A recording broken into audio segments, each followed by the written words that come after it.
மஞ்சள் சாகுபடி வந்து கிட்டத்தட்ட தாத்தா காலத்துலேருந்து பண்ணிகிட்ருக்குறாங்க. அது காலந்தோறும் பண்ணிகிட்ருக்கிறதா. கடந்த ஒரு 10 வருஷமாக பார்த்திங்கன்னா மஞ்சள் வந்து நம்பவுமே தோய்விட்ட நிலைமையில் தான் இருக்குது. மஞ்சள் பயிர் சாகுறது அதுக்கு காரணம் வந்து விலைவாசி கரெக்டாக இல்லாத காரணத்தினால தான். 2011 பார்த்திங்கன்னா ஹையஸ்ட்டு ஒரு 17,000 வரைக்கும் போச்சு குவிண்டல். அதே இப்போது கடந்த வருஷம் பார்த்திங்கன்னா குவிண்டல் வந்து ஒரு 6,000 ஒரு 8,000 வரைக்கும் தான் போச்சு. போன வருஷம் ஜனவரி பிப்ரவரி மாதத்தில் 2024 ஒரு 20,000 வரைக்கும் வந்துச்சு. மறுபடியும் இப்போது இந்த மாதத்தில் வந்து 15,000 வந்துருச்சு. குறைஞ்சிருச்சு. ஆனால் 15,000 ஸ்டெபிளைஸாக இருந்ததுன்னா விவசாயிகளுக்கு ஒரு நல்ல லாபகரமாக இருக்கும். மற்றபடி பார்த்திங்கன்னா இது பயிரிடுற காலங்கள் பார்த்திங்கன்னா May June July first week வரைக்கும் நம்ம நடவு பண்ணலாம். நடவு பண்ணலேருந்து நம்ம அறுவடை காலங்கள் பார்த்திங்கன்னா மார்ச் ஏப்ரலில் அறுவடை பண்ணலாம். இது ஒரு ஏக்கராக்கு பார்த்திங்கன்னா நடவுக்கு வந்து கிட்டத்தட்ட ஒரு 800 கிலோ தேவைப்படும். இப்போது பார்த்துட்டிங்கன்னா நடவு முறை பார்த்திங்கன்னா உழவு வந்து ஒரு 3 உழவு நம்ம வந்து நல்லா உழவு செஞ்சுட்டு மேட்டுப்பாத்திய முறையில் தான் நடவு செஞ்சுட்ருக்குறோம். முதல் வந்து பார் கட்டி பாரில் செஞ்சுட்டு இருந்தாங்க விவசாயி. முதல் 10-15 வருஷத்துக்கு முன்னால். இப்போ வந்து சொட்டு நீர் பாசனங்காட்டிக்கு வந்து இது வந்து வெட்டுப்பாத்தி போட்டு இப்போ நடைமுறை பண்ணுறோம்.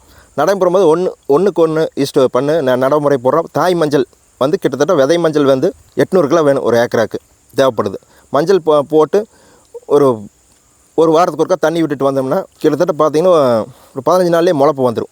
முளைப்பு வந்ததுலேருந்து நம்ம கை களை எடுக்க வேண்டியது வரும். கை களை எடுத்துட்டு நம்ம வந்து ஒரு 3 மாதம் கழிச்சு வந்து உரம் மேல்மனை பண்ணணும்.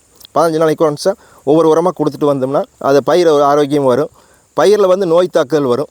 நோய் தாக்குதல் வரும்போது நோய் தாக்குதலுக்கு உண்டான மெடிசின் கொடுத்தோம்னா இயற்கை முறையிலும் பண்ணலாம், கெமிக்கலாகவும் கொடுக்கலாம். நான் வந்து இயற்கையாக தான் பண்ணுறேன். இயற்கையாக பண்ணும்போது பார்த்திங்கன்னா இதுக்கு வாரத்துக்கு ஒருக்க வந்து ஜீவா வந்து தண்ணி பாய்ச்சலோட சொட்டு நீரில் ட்ரிப்பில் கொடுத்துட்றேன்.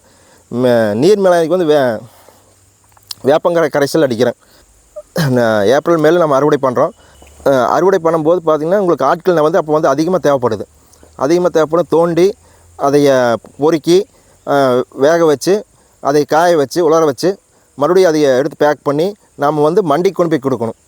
மண்டிக்கு பார்த்திங்கன்னா கோயம்புத்தூர் மண்டி இருக்குது, ஒழுங்கு விற்பனை கூடம் இருக்குது, ஈரோடு ஒழுங்கு விற்பனை கூட இருக்குது. நம்ம எங்கே வேணால் அவங்க விருப்பத்துக்கு கொண்டு போய்க்கலாம். நாங்கள் பார்த்தோன்னா கோயம்புத்தூர் தான் கொண்டு போகிறோம். கோயம்புத்தூரில் வந்து ஒரு அரசு அங்கீகரிக்கப்பட்ட மண்டி இருக்குது. அங்கே கொண்டு கொடுத்து அங்கே சேல்ஸ் அங்கே வச்சு ஸ்டாக் வச்சுக்கலாம். ஸ்டாக் வச்சு நம்ம எப்போ வேலை ரேட்டு கிடைக்குதோ அது நம்ம அந்த மாதிரி பண்ணலாம். இல்லை அப்போவே விற்றுட்டு வந்துக்கலாம். அன்றைக்கி என்ன ரேட்டு போகுதோ அந்த ரேட்டுக்கு நம்ம கொடுத்துட்டு வரலாம். இதுதான் மஞ்சளில் சாகுபடி செய்கிற முறை இருக்குது. இன்றைக்கி பார்த்திங்கன்னா இயற்கை விவசாயத்தில் பண்ணி நான் நல்லா லாபகரமாக இருக்கிறேன். இப்போது பார்த்துட்டிங்கன்னா 2011 பார்த்திங்கன்னா ஒரு நல்ல விலை கிடச்சிது. விலை கிடைக்கும்போது விவசாயி நல்லா லாபகரமாக இருந்தது.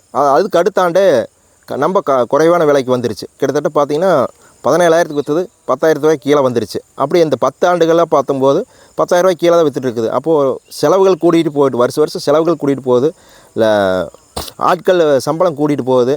ஆனால் பயிரிடுங்க இது வந்து ஈல்டு வந்து கம்மியாகிட்டே தான் இருக்குது. பெரிய அளவுக்கு லாபகரமாக வர்றதில்லை, ஈல்டு அதிகமாக வர்றதில்லை.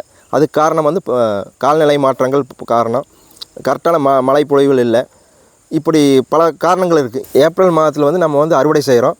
அறுவடை செய்யும்போது மஞ்சள் தோண்டி ஆட்கள் விட்டு நம்ம தோண்டி மஞ்சள் பொறுக்கி நம்ம அதை கொண்டு போய் இது பண்ணி இப்போ பாய்லர் போட்டு வேக வச்சு அதை காய வச்சு ப்ராசஸ் பண்ணி நம்ம மண்டிக்கு கொண்டு போகிறோம். மண்டிக்கு கொண்டு போய் சேல்ஸ் பண்ணுறோம். அந்த சேல்ஸ்லேருந்து தான் மற்ற ப்ராசஸுக்கெல்லாம் போகுது. மழை நனைஞ்சிருச்சுன்னா மஞ்சள் தன்மை கொஞ்சம் அந்த தரம் வந்து குறைஞ்சி போயிடுது. இப்போது மஞ்சள் வந்து நம்ம தோண்டி எடுத்ததுக்கப்புறம் நம்ம அதை வேக வச்சு நம்ம வந்து காய வைக்கிறதுக்கு ஒரு உலர வைக்கிறதுக்கு ஒரு இடம் வேணும்.